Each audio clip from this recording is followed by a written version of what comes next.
the right lane. The Viper pattern's going to break down. The players are going to be able to wheel it right on that lane. I look for the most strikes coming on the Viper pattern. While we stepped away, Ritchie Allen threw a spare and then back-to-back strikes, so he is now down 29. You see Robert Smith's perfect game ended with a 7 spare in the 6th. And Allen's starting to claw his way back in here with the 3-bagger. Yeah, that's a huge strike in the 7th frame because he cuts Robert Smith's lead to 19. You got to make your opponent feel like you still have a chance and put some pressure on that opponent. Robert Smith started with the front 5, 7 spare through 6.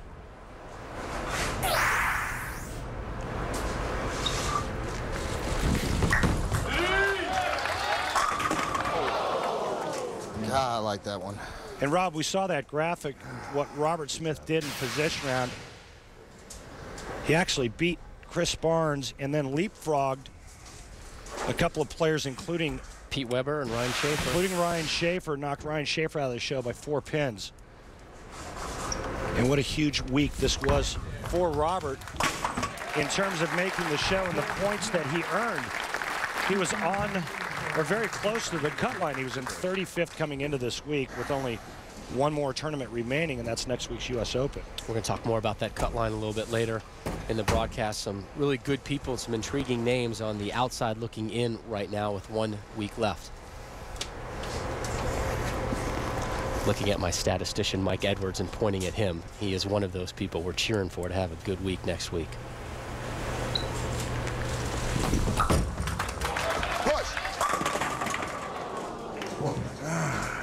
Robert Smith, at 35 years of age, is actually the old man on this telecast. Frightening, huh? Boy, when it wants to go, that's it. It goes. I'll tell you what's frightening is I remember when this kid first came out on tour. You want to talk about old man on the show? I think that would mean me. You want to know what's frightening? Is the fan that has the old mugshot of you from your playing days on one of those cards. Have you seen that? Yeah, I was hoping you wouldn't bring that up. No, we might get our crew to try and hunt that down. It's not up right now, but it's good. It's good theater, my friend. Good friends. So Ritchie Allen, after opening up with 3 spares in the first 4 frames, has strung together 3 consecutive strikes. So Hambone looking for a Hambone.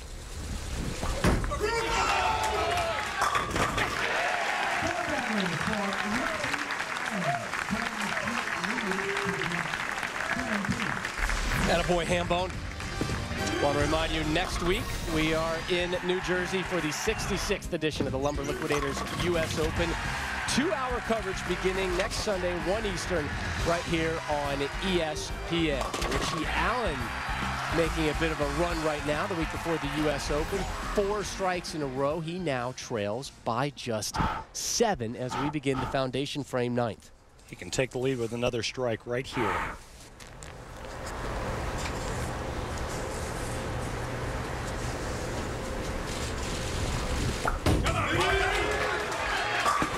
Drops a Yahtzee. After a slow start, Allen has really started to figure out these lanes. How about this comeback?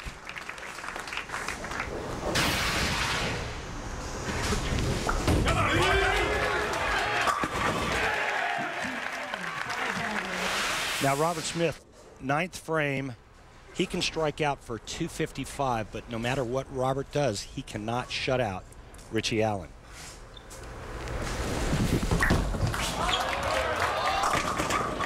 Oh, avoids. I threw that one so flat.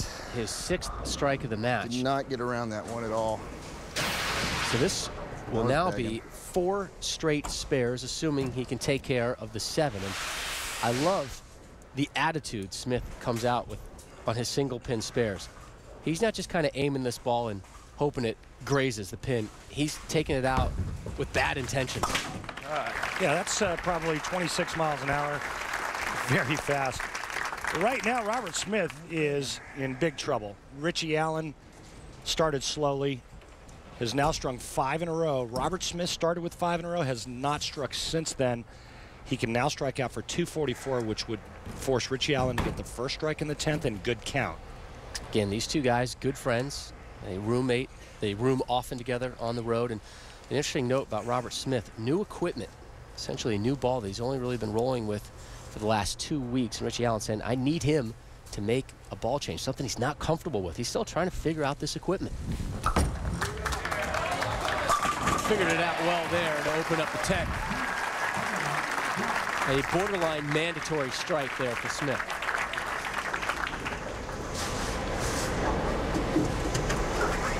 We've seen it all season long where guys get up in the 10th frame where it seemed like they didn't have a chance.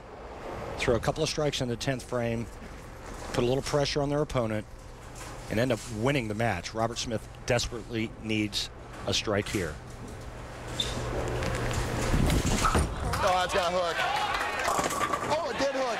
It did hook. He has had a couple, pardon me, excuse me, thank you strikes already today. Yeah, a little oops right here. And you know the old saying, Rob, hit him thin and watch him spin. I think I coined that phrase. No? No, that wasn't you. Somebody decades ago. Hit him thin, watch him spin. I like that. I like that. You can use that. No, it's all right. It's yours. Looking to close with a three-bagger is Robert Smith.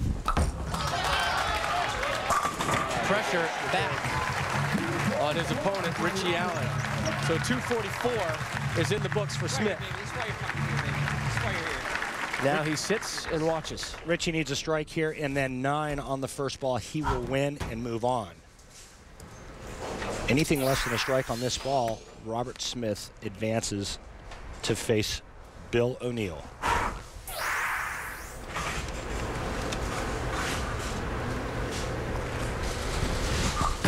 Oh, no. Gets it! Did the big guy get a break right there again? Thank you. That was for the lane, dude. Not you, Sabs.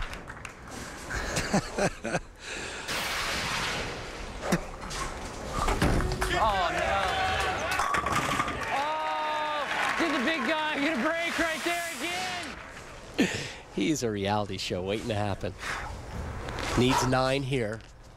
The second effort in the 10th.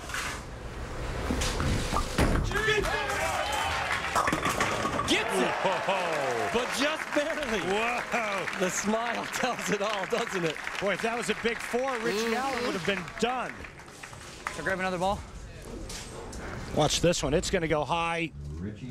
Trips the big 4 late. Ritchie Allen will be in the 250s. He will take on Bill Allen in our next match. So back-to-back Bill strikes. O'Neill, excuse me. Yep, back-to-back strikes and back-to-back little love from the lanes for Allen. There's a ball change right there. See if that one stays with Ritchie in the next game. And Hambone concludes with a double Hambone to move on to match number 2. So the South Carolina